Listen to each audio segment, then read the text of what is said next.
Hi, this is Tommy D, Fabulous 103 FM, and we've been looking at the questions that you've been sending to us and posting on social media regarding immigration right here in Thailand. With so many listeners contacting us with questions regarding immigration, we at Fabulous 103 decided that rather than guessing, we'd visit the Regional Immigration Office here in John TM and chat with Kun Pichai, who is, after all, the man who signs off all your extensions of stay here. Senior immigration officers have without doubt worked to design a system that reduces waiting time in the offices. The old days of taking sandwiches and planning to be there all day are long gone. It's pretty much streamlined now, and with the exception of days after a national holiday, the wait is far shorter. I visited on a Friday. The queues were short and people were being turned around very quickly. Sat behind a desk piled with passports waiting for his approval, I asked Kun Pichai if we could chat about two important issues to you and me. The TM30 registration and retirement visas, two completely different subjects. I asked first about the initial advisory that every foreigner here must register with the TM30 form at immigration, showing their current address.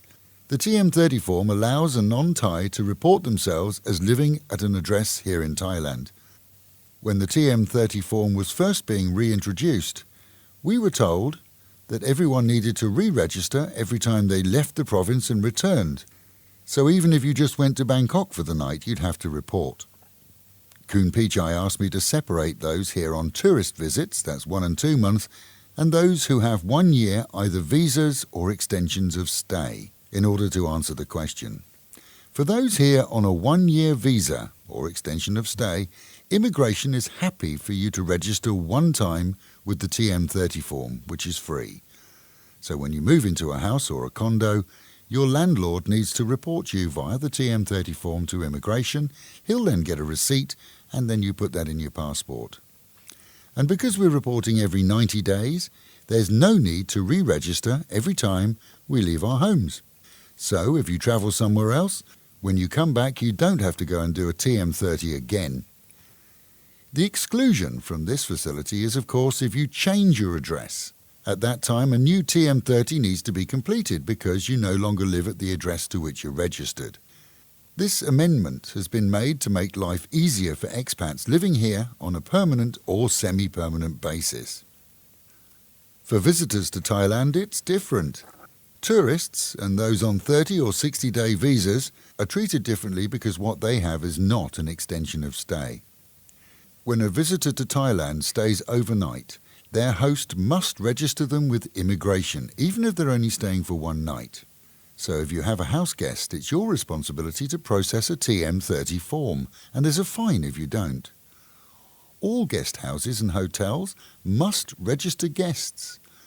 The fine for not doing so for hotels is 10,000 baht right now, and it's expected to rise soon to perhaps 4 times that, with the fine for homeowners or condo owners rising to 10,000 baht too. I asked him about a house or condo being rented out where the owner isn't in the country. How could he or she complete a TM30 document? Kun Pichai reminded me that the TM30 is the responsibility of the head of the house and not the owner. In most cases, that'll be the same person, but the head of house can be easily assigned to any agent by the owner. It can be a friend, it can be the renting agent, it can be anyone that the owner nominates, and that agent then is responsible for registering the tenant, so there's no reason why a TM30 can't be processed. Fines are not due from visitors or tenants. They're due from the head of the household or the hotel operators. That said, not having a TM30 in your passport will often preclude you from obtaining or renewing a visa. So it's a good idea for any tenant to ensure that his or her landlord processes the TM30 form and gives them a receipt that then goes into their passport and can be shown when they apply for the visa. Kun Pichai discussed the modernisation of Thai authorities in the past few years.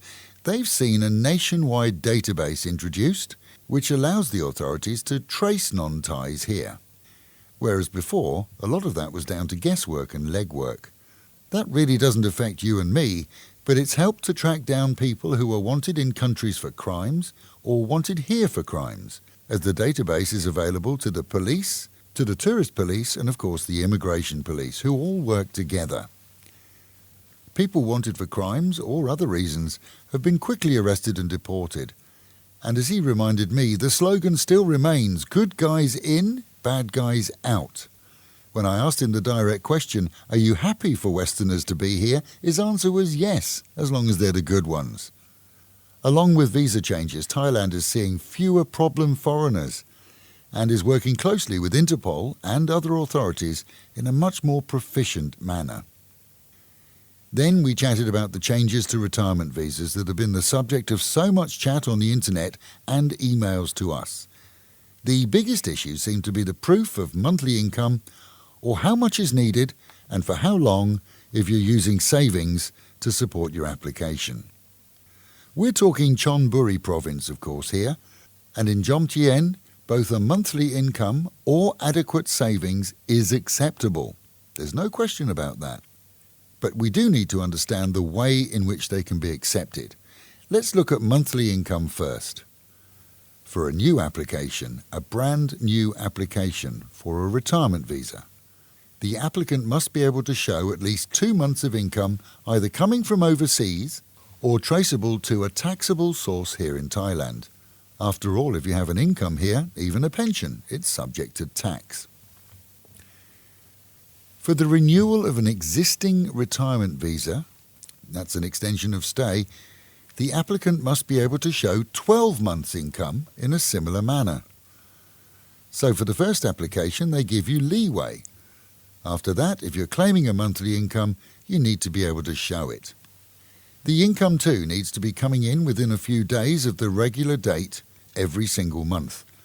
So if you normally receive your pension, say on the 5th, then a date between the 1st and 9th every month is acceptable, and each one needs to be in excess of 65,000 baht. I asked about a man who derives his income here from, example, a rental income. Kun Pichai told me that that is acceptable, but the applicant must then be able to prove the source and also show tax returns to prove that the money is a legitimate income. For those who prefer to use an amount of savings to support their application, then that's 800,000 baht minimum in the bank 2 months prior to applying. The Thai bank balance must remain at that amount for 2 months and still be in the account 90 days later when reporting again.